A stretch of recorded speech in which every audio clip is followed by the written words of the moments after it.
Alright, we should be live. We're back. We're working on Teval, Arbiter of Virtue. Here she is in case you need a reminder of how she works. And we are at 142 cards. And she needs to get down to 60. So just 82 cuts. We'll be good. We are getting there, and that's the important thing. Alright. Go down to the sub list and keep cutting redundant stuff. Our card draw, that's our ramp. Okay.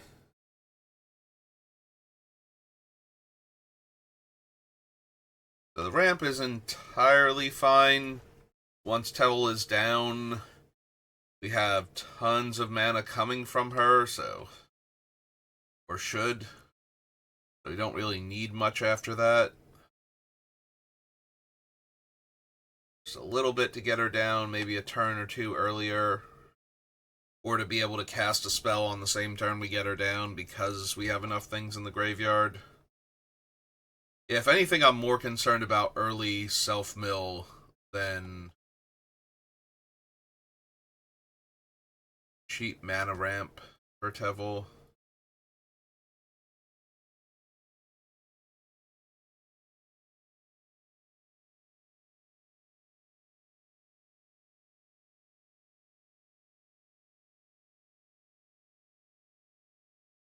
Most of the card draw now overlaps with something else. Frantic, Factor Fiction, Mental Note, Thought Scour. Like, all these are putting cards into my graveyard. In addition to the spell that's being used to draw the cards in the first place.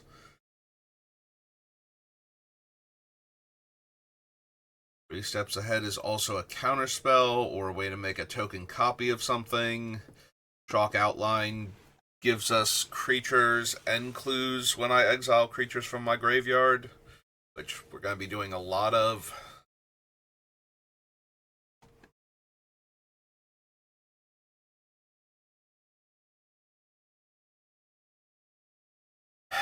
Is it possible we don't need Tadiova? She has life gain is the issue. Like a little life gain and a little card draw for landfall. Kind of alright.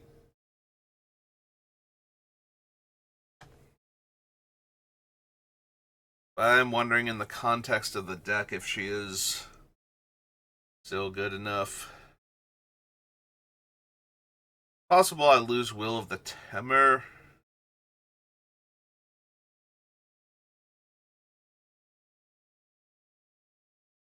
It's a decent card draw spell, and the token copy that's also a dragon. The fact that it's any permanent, similar to the Astral Dragon, is super helpful when I'm copying things like the Exquisite Blood.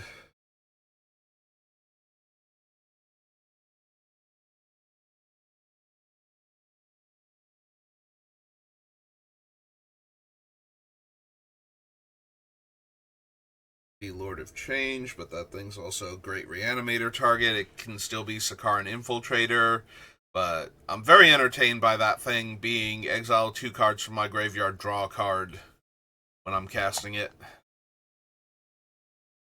And make another 1/2 body on top of that.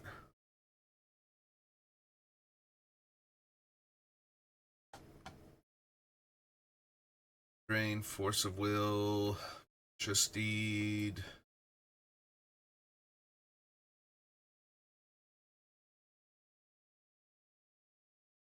What can I actually cut? Because I can cut a lot of things, it's just I don't want to anymore. We've been on that for like almost two. When we got this deck down to like 200 cards, I was at this point. And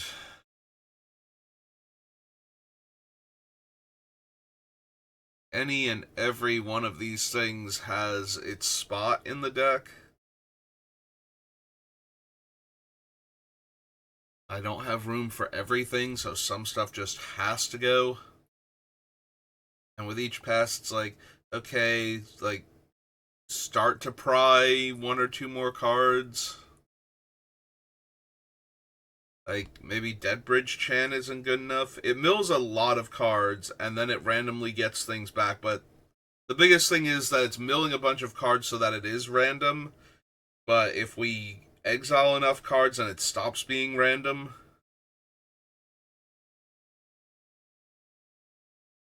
Teval's very good at exiling a lot of cards.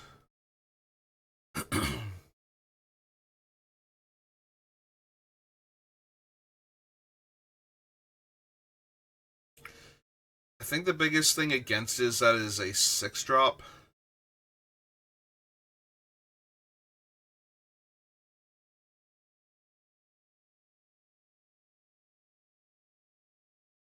Yeah, that might be the thing that gets Deadbridge Chant out of the deck, is that it's a 6-drop. It's good when it's active, but it's a lot more like a Virtue of Persistence or Debtor's Knell for only my graveyard. That's a tiny bit cheaper with more setup.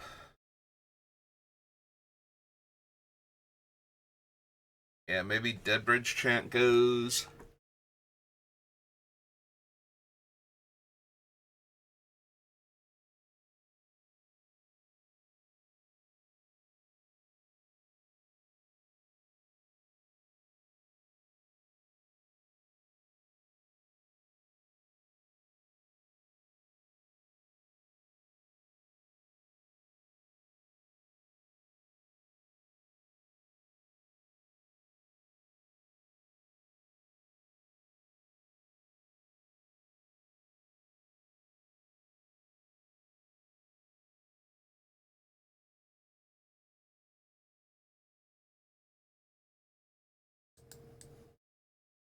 Let's go ahead and clear it from down here. So it has overlap. I do believe we cut Search for Azcanta already.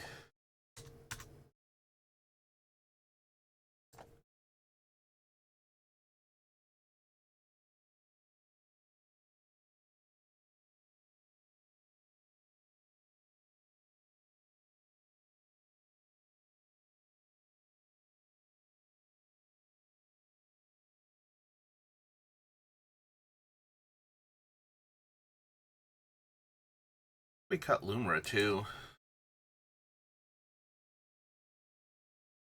Yeah, this is the only spot it's still on the list. Alright.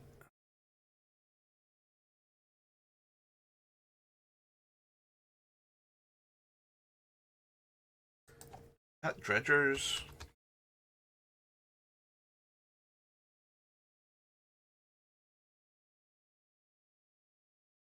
Three instances of Dredger still on the list. So, is the main one still in here?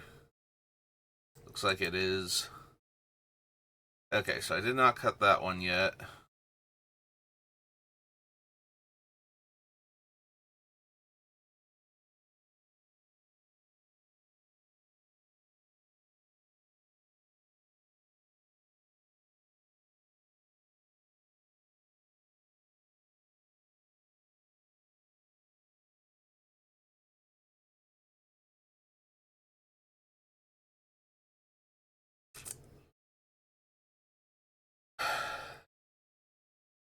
I don't know, maybe Vorinclex is too clunky.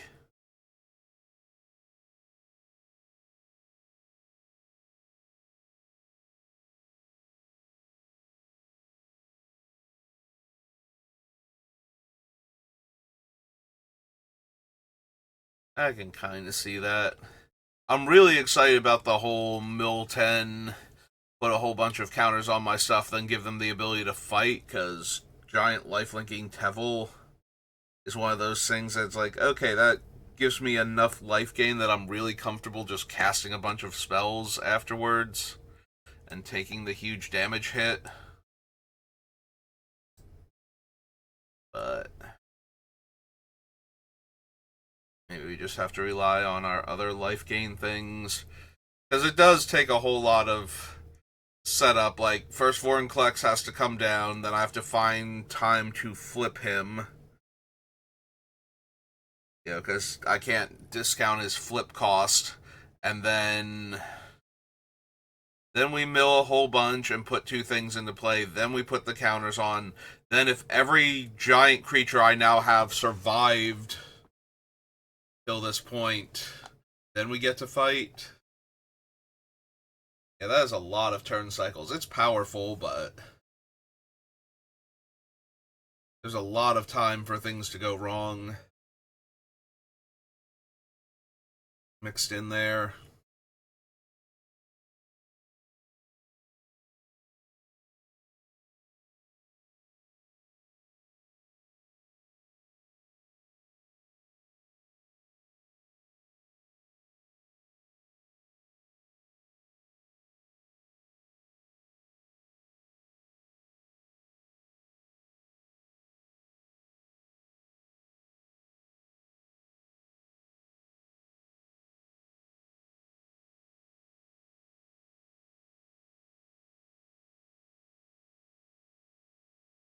I think Batterskull's already off the list, right? Yeah, it's the last spot it's on. Get rid of that then.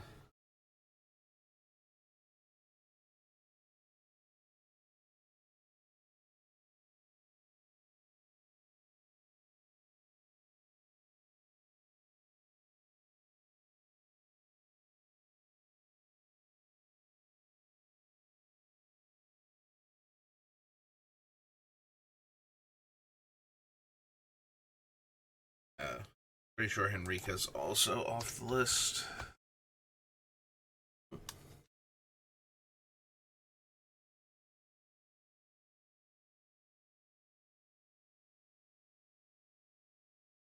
Yeah.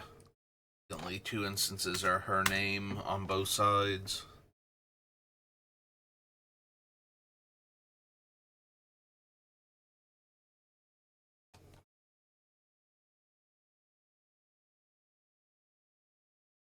This thing is also off the list.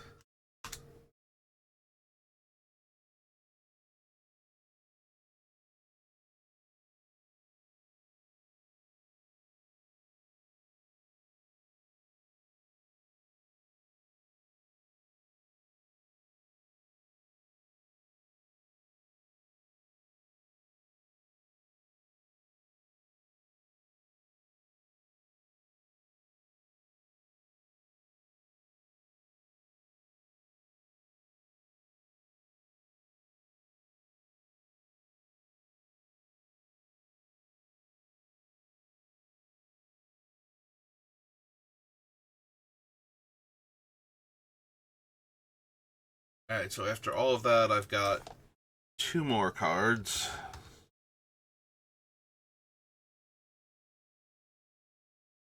Alright, so Dead Bridge Chant off. And Vorinclex. Okay. Down to 140.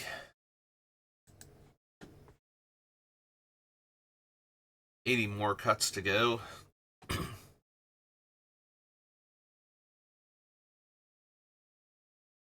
Oh, man. Oh.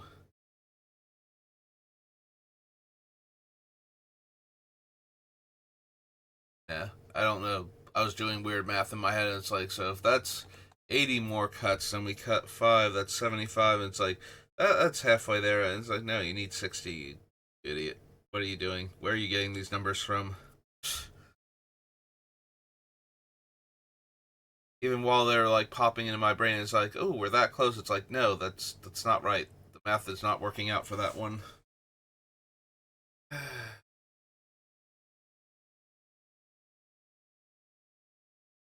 Mystical Tutor, Worldly Tutor. I don't think we can cut Worldly because a lot of my stuff is creature based, so getting the right creature on top of my deck to mill or to draw in order to set something else up. Really important.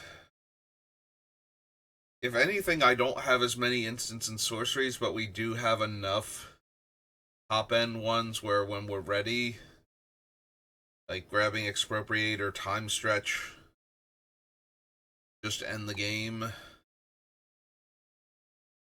Or something like in Garrick's Wake. Way too powerful right now.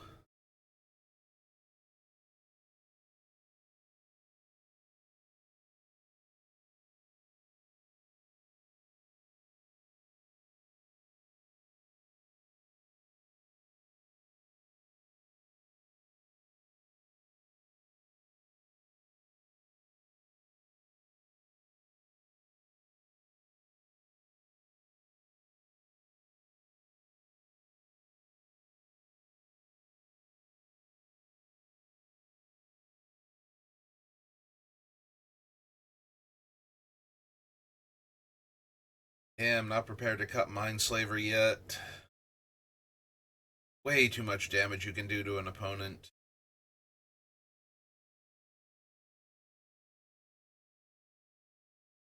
RC, Grave Troll. Hey, shit. Essence Warden.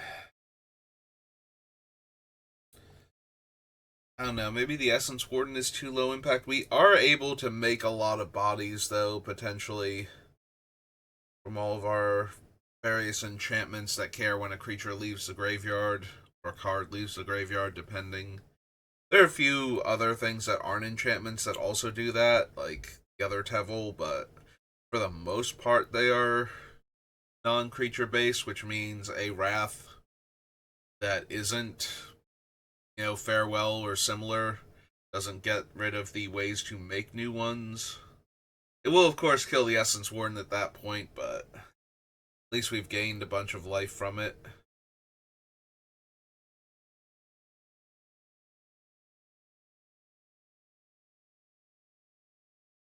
Yeah, on the one hand, an Essence Warden that just comes down early and sits there unchecked for a few turns is usually going to gain me a lot of life.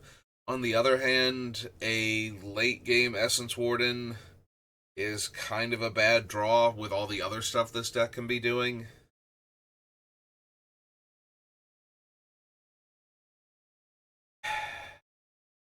Alright, maybe it's just too low impact later on. Like, I kind of need my engines that are making lots of bodies to be going in order for this to be a good draw. It's still not the best. Like, if I can cast the Essence Warden and then trigger something with an activate ability or something where I'm, like, getting a card out of the graveyard and that's making a whole bunch of bodies and I'm gaining life, it's neat and all, but really just do not have room for everything, and if I can talk myself into getting rid of the Essence Warden, then I guess that's where we're at. Yeah, like Hedron Kreb early on lets me landfall to mill myself a bunch of cards, and getting cards into the graveyard early so that way Teval has fodder when she comes down, I think is way more important. Yeah, I should basically be treating the cheap self-mill like ramp spells, and that I want to make sure I hit one or two of them early on to set up.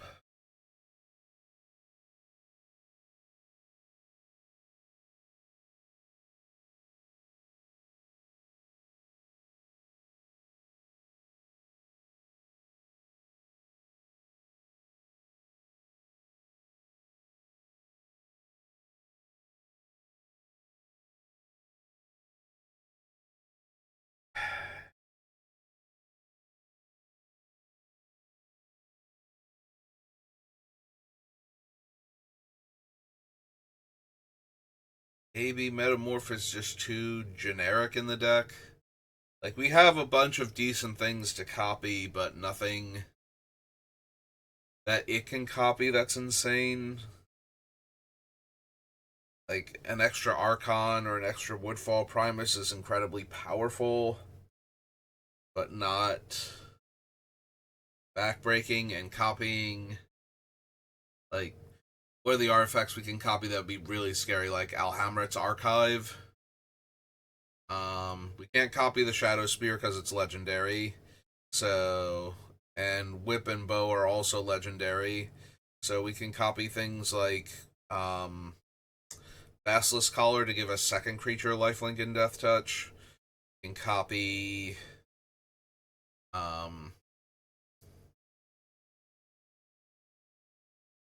we don't really want to copy Boots and Greaves. I want to have them available because we do have a lot of creatures with like the ETB into attack trigger, like the Archon and the Sludge Titan and whatnot.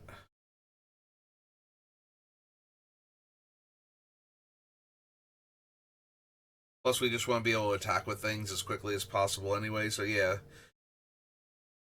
Don't know how many actual artifacts I have that are worth copying. Yeah, let's find out.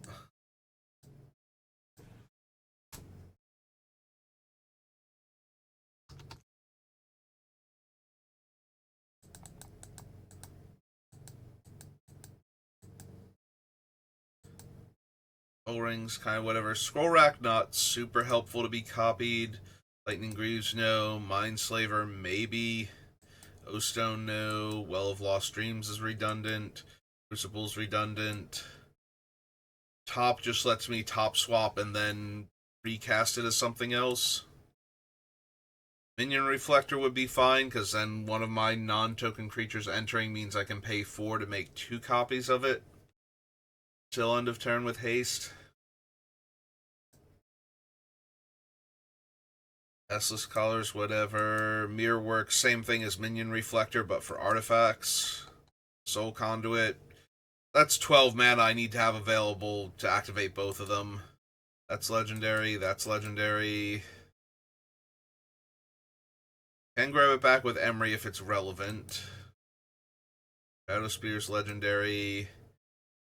Lithoform Engine's legendary.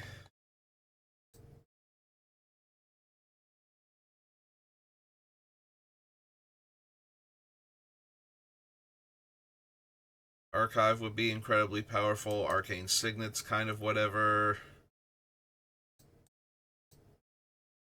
Alright, so yeah, unless copying the creatures is the best thing, which it kind of is anyway, but I'm starting to think that it's not actually worth. Let's find Metamorph. Yeah, sorry, Metamorph. I need to already have something amazing in play in order for you to be good, and by the time we're at that point, it doesn't matter if it's Metamorph or like another 6-drop creature. I'm probably fine casting either, so.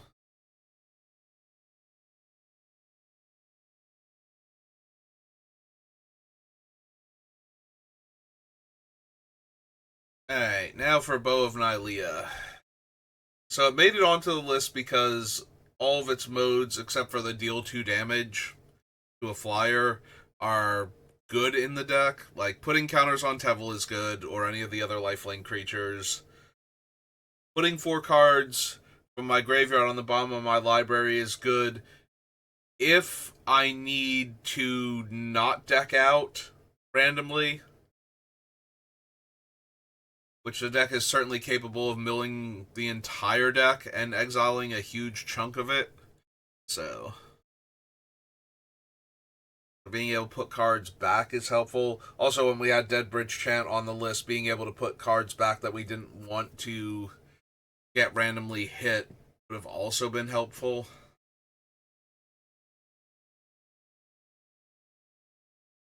And gaining 3 life, just to be able to gain 3 life,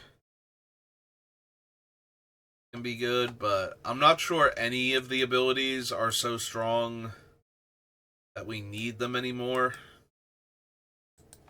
I'm desperate to make room. Whip of Erebos just giving all of my creatures lifelink is worth it at this point, I feel like. Even if I'm not using the other ability to bring things back, and I probably will at some point in time. It'll be too good not to use. It's like, okay, I'm not going to be able to reanimate Archon of Cruelty anymore, but if I whip it back right now, I get to draw 2 cards and make somebody discard 2 cards and sack 2 creatures and lose a bunch of life, and yeah. Start stacking all of that up and it just becomes too good.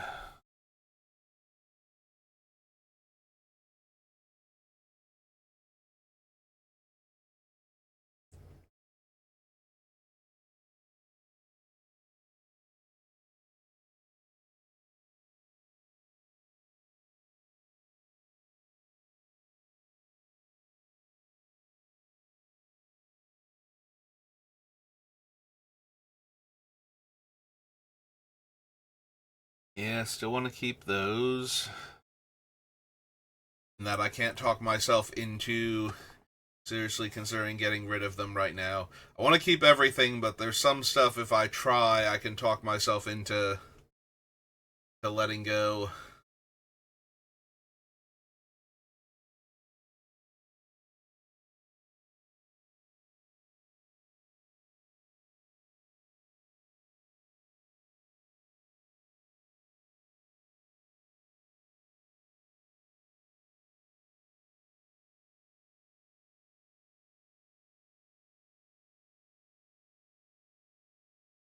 Sir Conrad, one or more creatures leave the graveyard.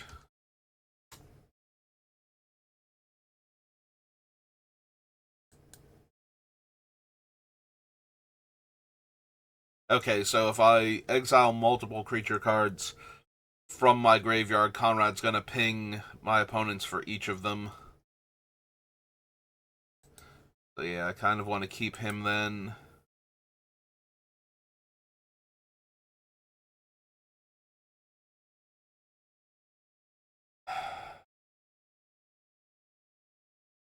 I'm looking at Green Warden, and one of my biggest problems for cutting Green Warden is that then I only have Glacierwood Siege to pair with Crucible, and there are going to be times where I want Glacierwood Siege to mill me instead.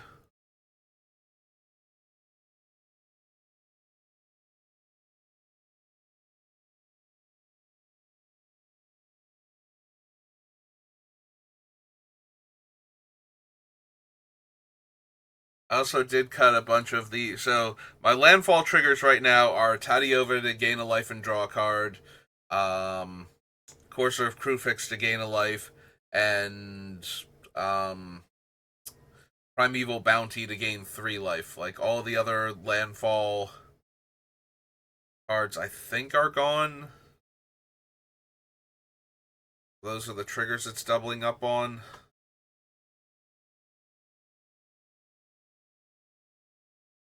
Yeah, maybe Ancient Green Wardens. Not good enough.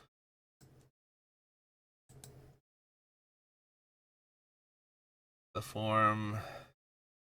Scavenger might be able to go, but I still do like having the potentially large power lifelink flyer relatively early to gain a life buffer with before our commander comes down.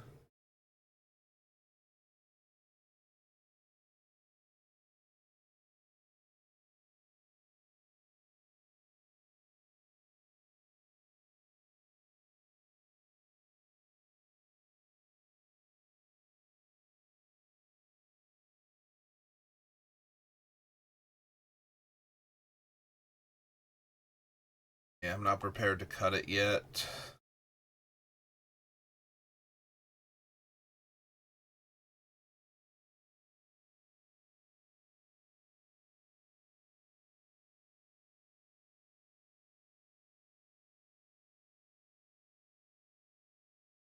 Goldred definitely stays. Terra Sunder. Reach.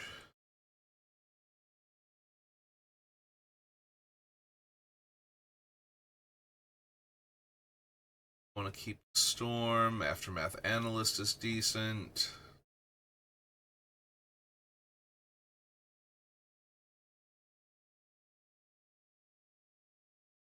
Like, it could be chalk outline specifically, but I'm wondering if first I want to cut, like, the Scorch Beast.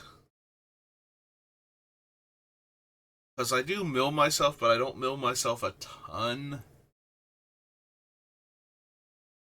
Like, I have a handful of ways to either mill a whole lot of cards all at once, or, like, a few ways to mill a couple cards each turn, potentially.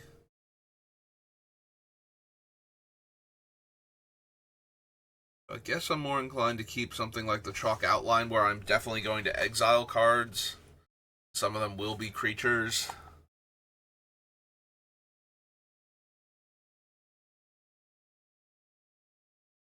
Barb still hits almost all of my things. The only real downside to Glarb is that he can't cast Sensei's Divining Top off the top of my deck.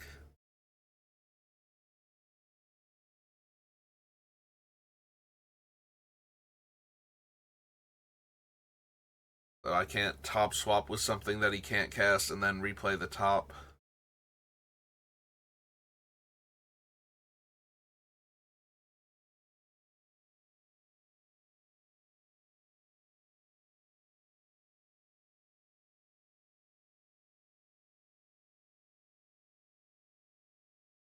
It's possible Defiled Crypt is a little too low impact.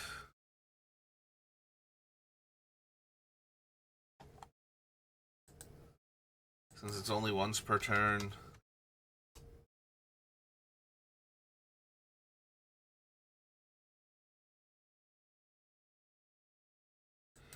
It is any card, though. It's not creature-based, so...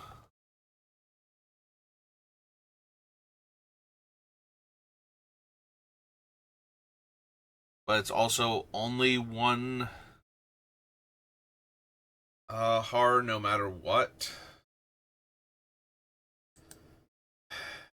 Yeah, maybe Defiled Crypt is too weak.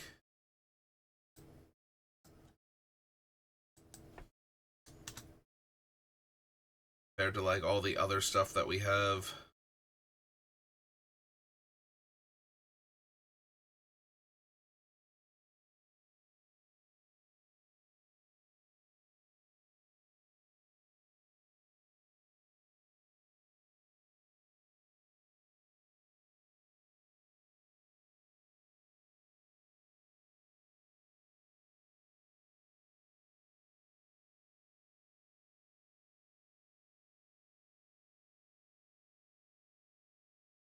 I wonder if Primeval Bounty is just going to be too weak overall. I do have ways to keep playing lands, like, every turn, basically, for most of the game. So gaining 3 life whenever I do that is not terrible, and then getting the other 2 benefits. Yeah, I'm not ready to cut Primeval Bounty yet. I'm going to try and avoid it, but...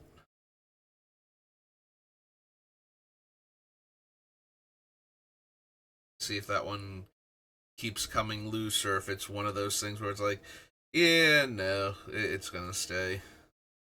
Alright, speaking of ones that have been, like, where I've tried to chip away at them and see if I can break them off of the deck, Willow Dusk.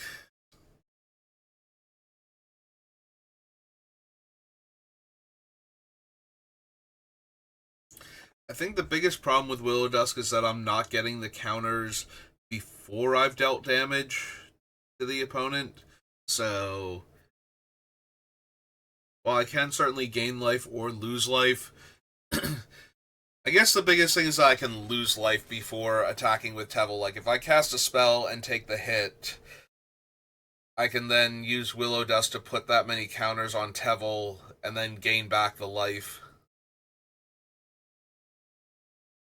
That might be the best argument for keeping her at this point.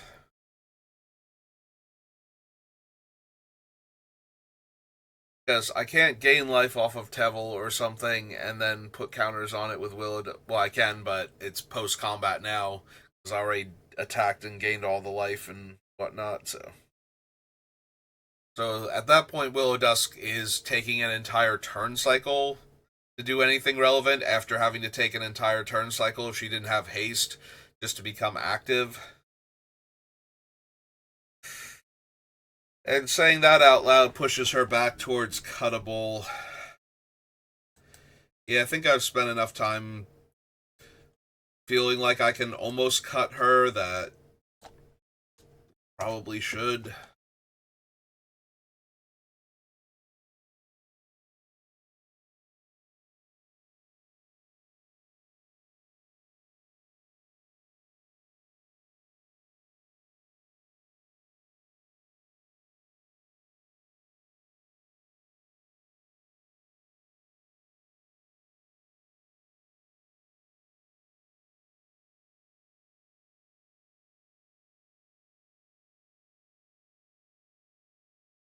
Yeah, still kind of want to keep all of these.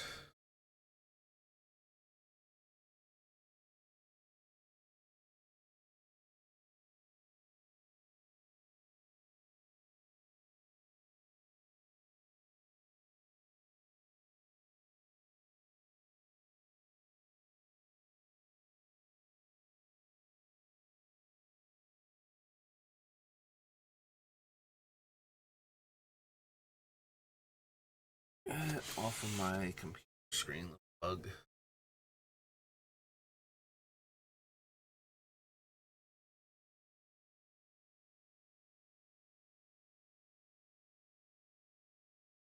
Alright, do we want to cut the Scorch Beast? It's a 6-drop 5/5 Flying Menace. It's contingent on milling, not cards leaving the graveyard. If it attacks, then players are going to keep getting milled. And if I ever cast something like Traumatize on myself with this thing out, it's going to make a ton of bodies. But all of that being said, I don't think I need it. Like, it really desperately needs something like Traumatize alongside it, and I don't have quite so many ways to trigger it because of that.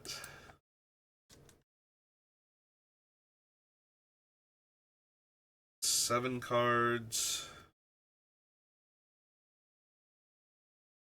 Still want to keep the Deathclaw. Want to keep the Witch.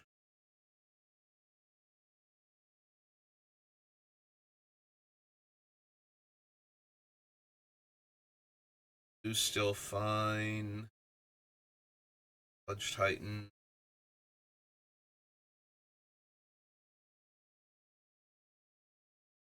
Alright. Let's get these things off of the other lists. Like the self-mill list.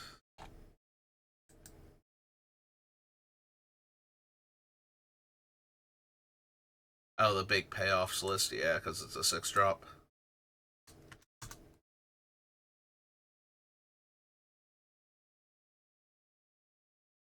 Wild Crypt should be on the regrow side because of Cadaver Lab.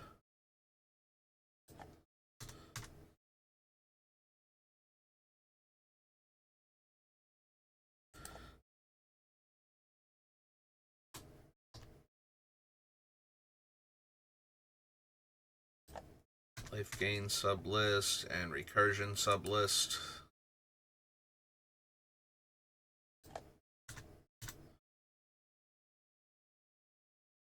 Essence Warden should be on the Life Gain list.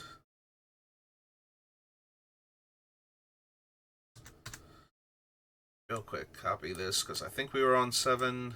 Yeah, okay, so 7 cards. Brings us down to 133. Alright. 13 more cards, and then we only have to cut half of the cards left on the list. Done.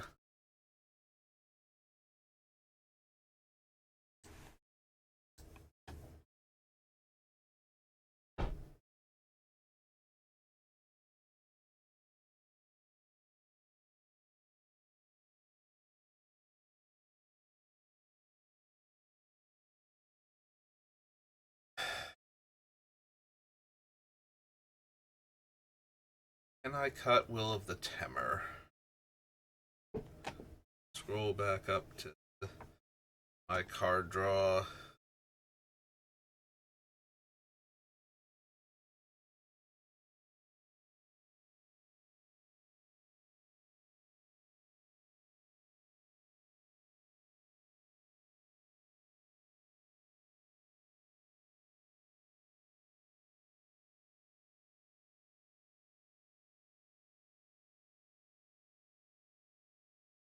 So if I lose Will of the Temor, what are my big card draw spells? Will of Lost Dreams is pretty consistent. Consecrated Sphinx needs to live. Is its biggest issue. Sort of change and the Trader. I feel like I might have cut too many of the other draw like 3+ cards. Feel entirely comfortable cutting Will of the Temor now.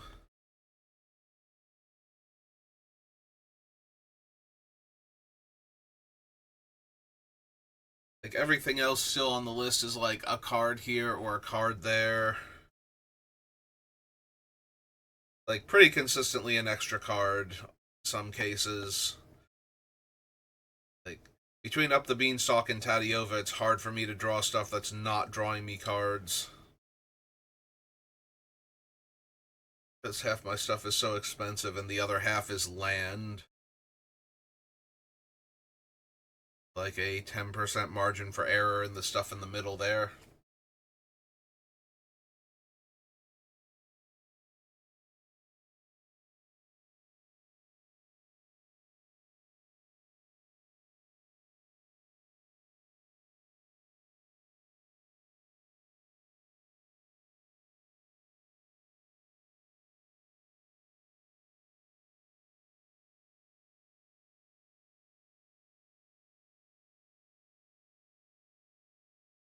Might still be correct though. It's a bit disappointing to lose that one also.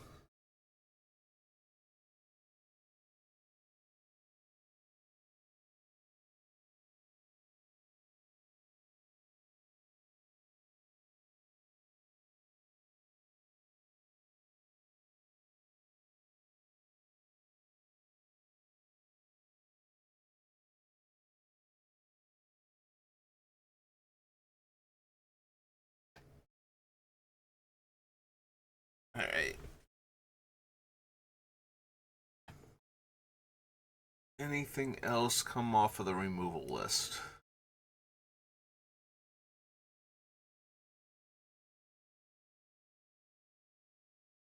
Woodfall Primus. Woodfall Primus is like a favorite card of mine.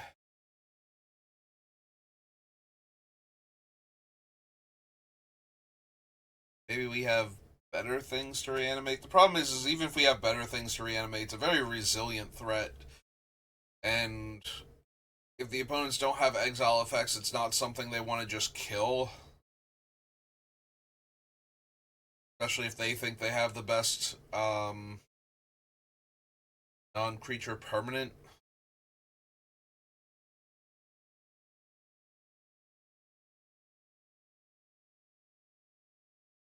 Or if they're worried that theirs are comparable and I'll just kill theirs because they killed the Primus.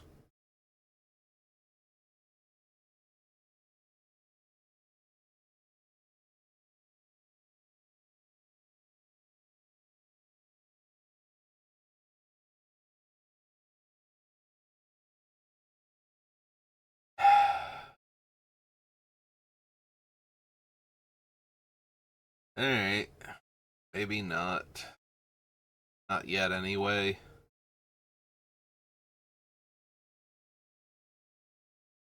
I mean, I pretty much have to, though. There's too many cards on each sub-list.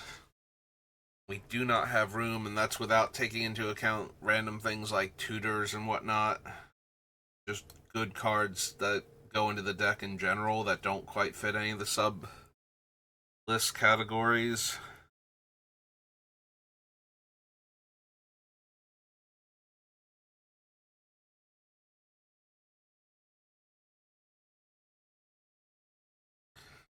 Is Fact or Fiction still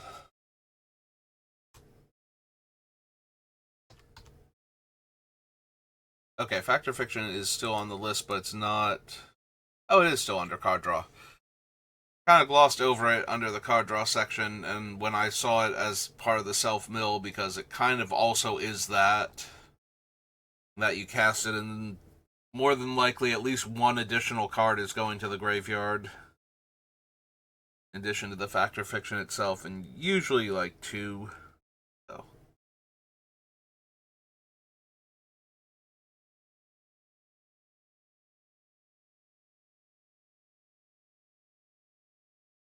Sometimes like four more cards will go to the graveyard.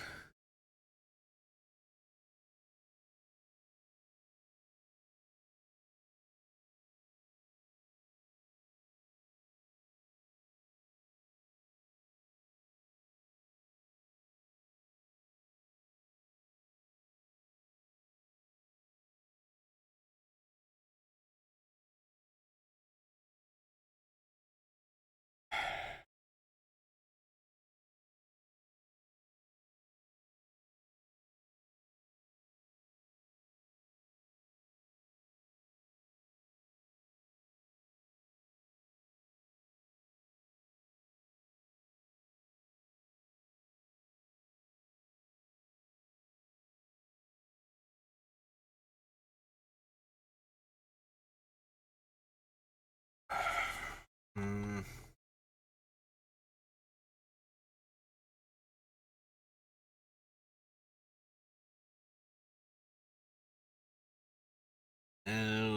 No, still nothing from the self mill pile either.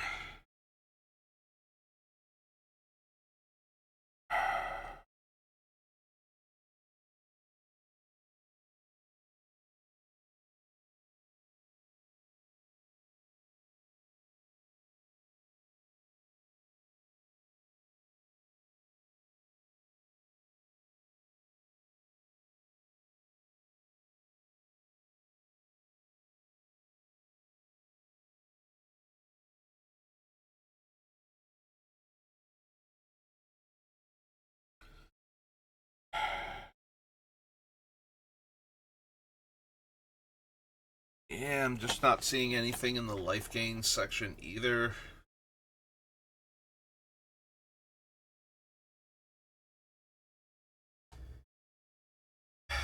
Alright, we're getting close to time and I'm really slowing down with what I'm cutting, so let's start at the bottom and work our way up and see if we find anything that speaks to me as far as, okay, maybe we can get rid of this card.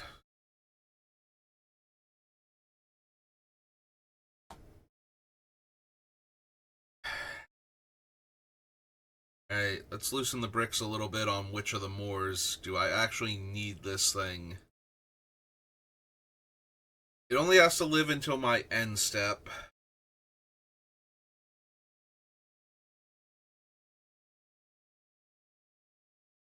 Or to get the first trigger.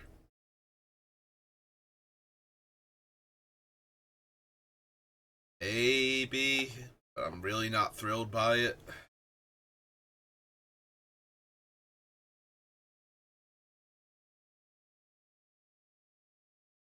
See losing the shard only because I have to cast it, but that thing is so dumb if somebody's managed to go without taking too much damage.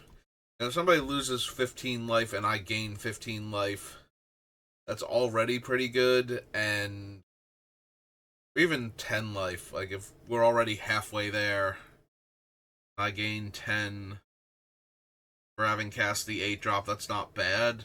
And then if we have any of the other things where opponents lose life and I gain life, that's an extra 10 potentially.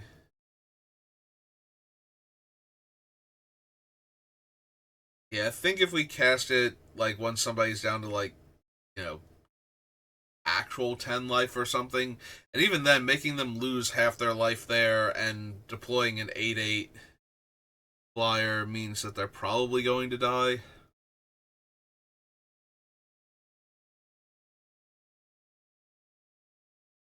I think I like the shard too much in this deck.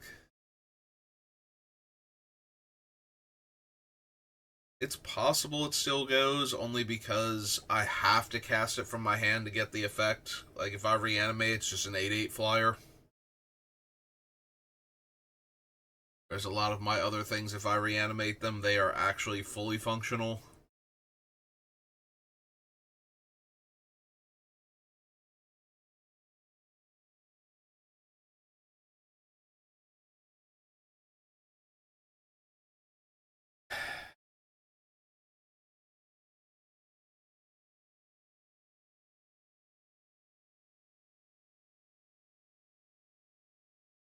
Ancient Cellar Spawn just has the potential to do so much damage. We have a lot of expensive spells where I could exile like a huge chunk of my graveyard, so Cellar Spawn is dealing like 6 to 8 points of damage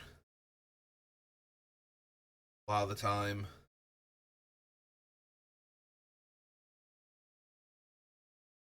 My expensive things. And can still deal, like a few points of damage here and there anyway, so why not? Well,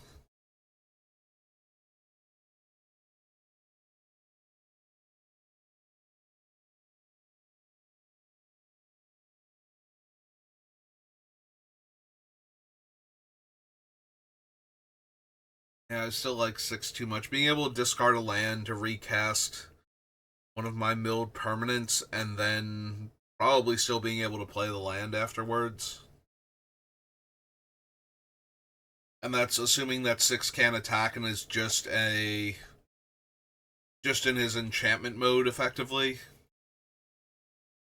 Where I have the static of my things in graveyard, my permanents in graveyards have retrace.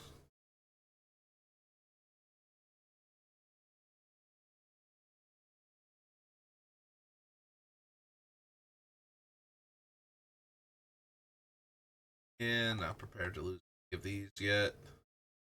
Archive, Garrick's Wake. I don't know, with all the big bomby spells I have, do I just not have room for something like Rise of Dark Realms?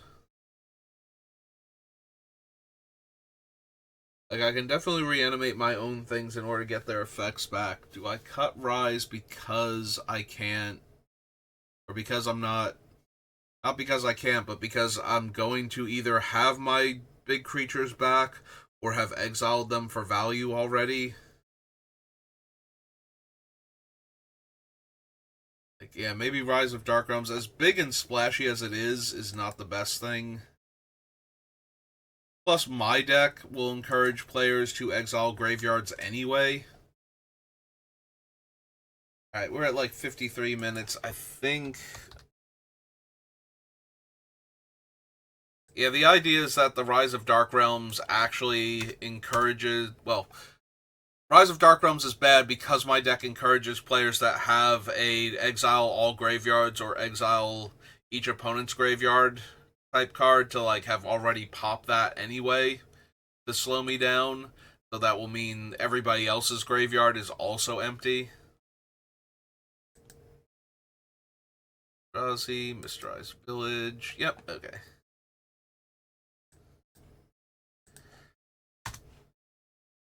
Alright.